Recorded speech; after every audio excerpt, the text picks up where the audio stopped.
AP టుడేకి స్వాగతం. చంద్రబాబు నాయుడు గారు July 10వ తేదీన ఎక్స్ లో ఒక కామెంట్ పెట్టారండి. ఏమన్నారంటే, వ్యూహాత్మకంగా దేశం తూర్పు తీరంలో ఉన్న మహారాష్ట్రంలో పెట్రోకెమికల్స్ కు ఎన్నో అవకాశాలు ఉన్నాయి. తదనుగుణంగా నేను చర్యలు తీసుకుంటున్నాను. ఏదైతే ఓఎన్జీసీ, బీపీసీఎల్ ప్రతినిధులతో మాట్లాడుతున్నాను.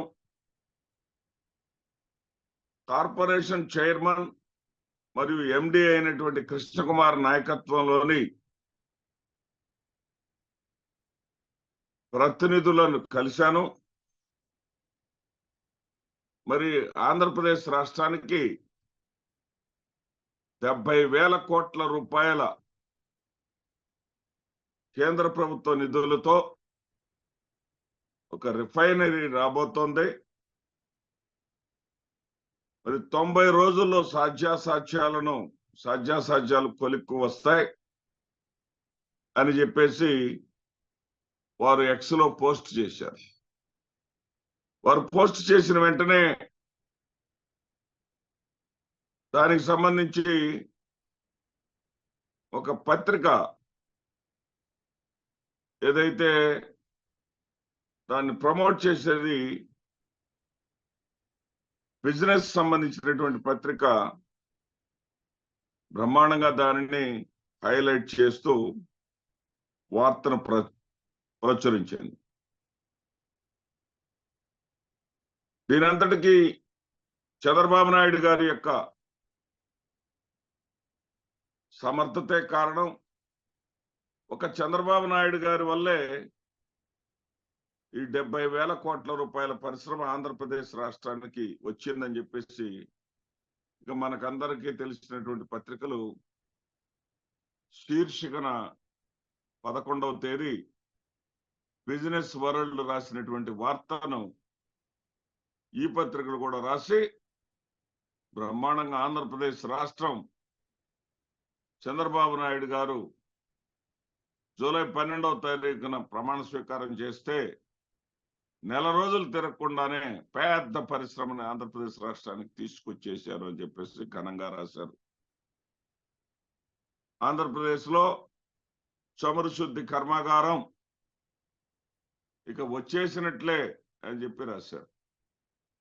రావాలనే ఇప్పటికీ కోరుకుందాం. మనం ఆంధ్రప్రదేశ్ రాష్ట్ర వాసులుగా,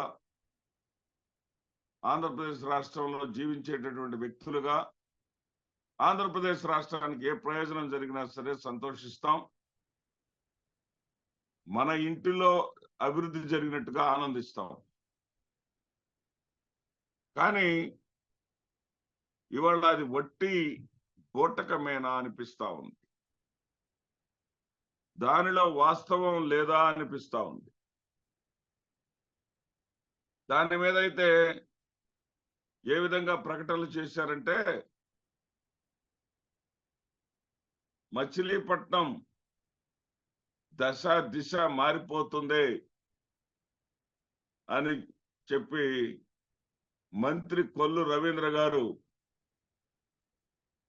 వారు మాట్లాడినట్టుగా డక్కన్ క్రానికల్ లో పెద్ద ఆర్టికల్ కూడా వచ్చేసింది. అయితే ఇంతలోకి కాకినాడకి చెందినటువంటి అక్కడ గెలిచినటువంటి ఎంపీ లేదు అది మా కాకినాడకే వస్తుందని చెప్పారు. సరే, అటు కాకినాడకు వచ్చినా ఇటు మచిలీపట్నానికి వచ్చినా ఆ క్రెడిట్ జనసేనకే దక్కుతుంది. సరే, భారతీయ జనతా పార్టీ కేంద్రంలో ఉన్నటువంటి భారతీయ జనతా పార్టీలో నిజమైన భాగస్వామిగా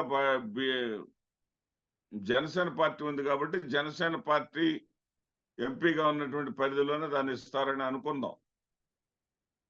మనం కూడా అనుకున్నాం రావాలని, వస్తే మంచిదేనని చెప్పేసి అనుకున్నాం. ఇక్కడ ఆ ఎంపీ అక్కడ, ఈ ఎంపీ ఇక్కడ అంటా ఉంటే చంద్రబాబు నాయుడు గారు ఆదేశాలు ఇచ్చారు.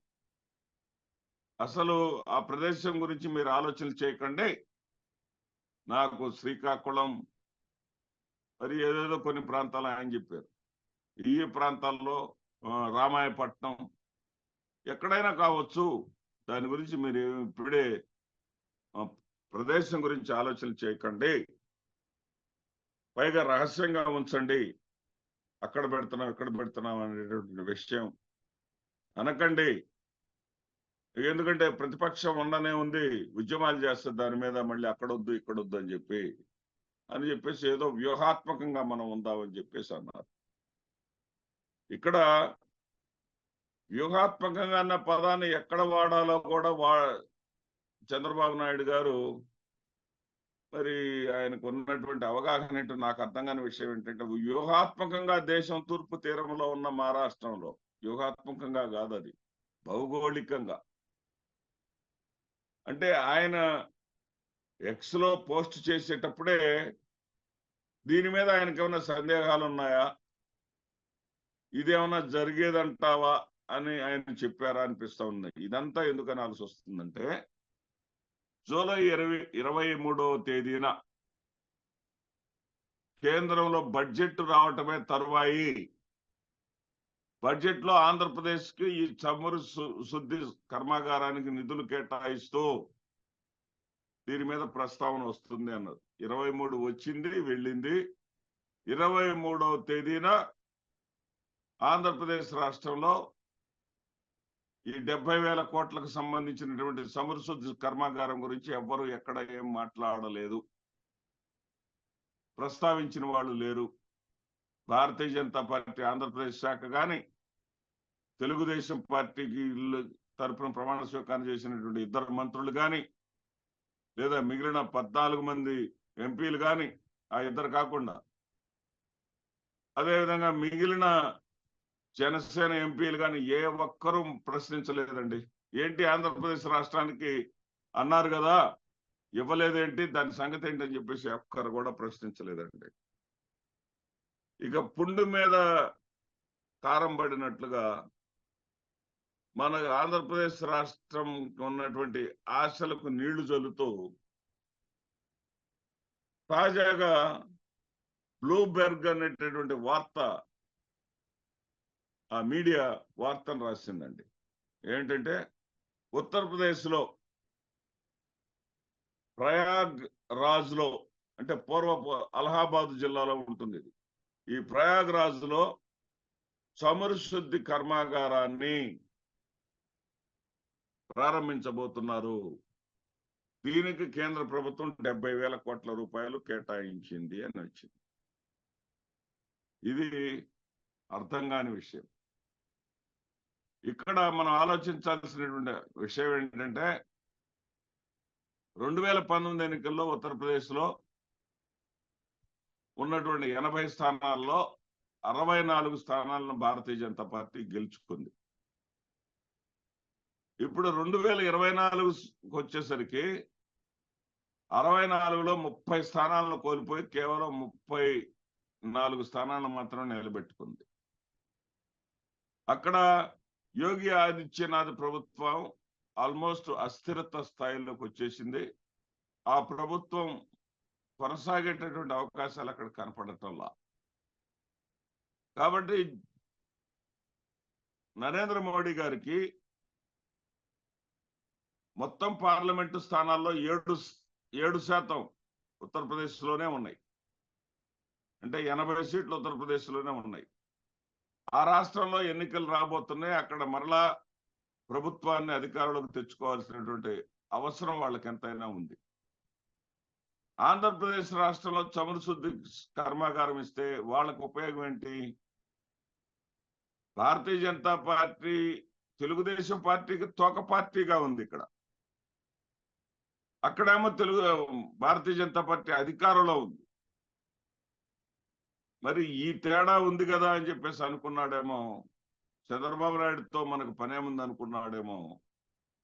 ఆయన నీట్గా ఆయన ప్రయాగ్రాజ్కి అక్కడ కేటాయించుకున్నాడు. అయితే ఈ బ్లూబెర్గ్ రాసినటువంటి మరొక వార్త ఏంటంటే, మొత్తం 4 ప్రతినిధుల బృందం ఉన్నారు.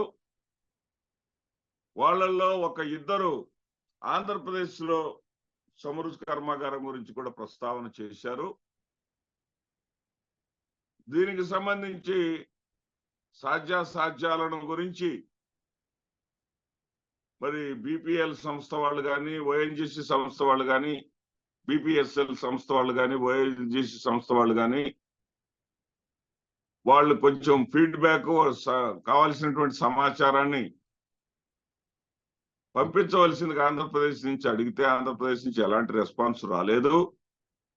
అయినా కానీ ఆంధ్రప్రదేశ్ లో కూడా పెట్టాలనేటటువంటి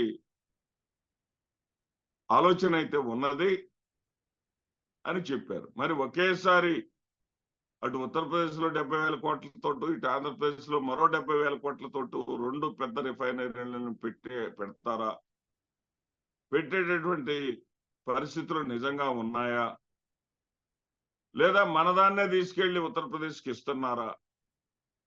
ఒకవేళ మనకు అనుకున్న దాన్ని తీసుకెళ్లి ఉత్తరప్రదేశ్కి ఇస్తుంటే చంద్రబాబు నాయుడు గారు దానిని అడ్డుకుంటారా?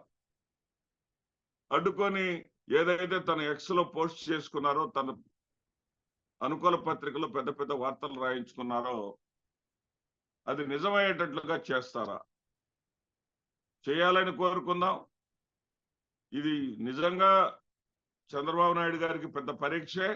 ఈ పరీక్షలో ఆయన నెగ్గాలనే కోరుకుందాం. ఎందుకంటే ఆంధ్రప్రదేశ్ రాష్ట్రానికి ఉద్యోగ అవకాశాలు వస్తాయి, ఆర్థిక పరిపుష్టి కలుగుతుంది, ఇలాంటి పెద్ద పెద్ద పరిశ్రమలు వస్తాయి. కాబట్టి ఇది రావాలని కోరుకుందాం. ఈ పరీక్షలో చంద్రబాబు నాయుడు గారు నెగ్గాలని కోరుకుందాం.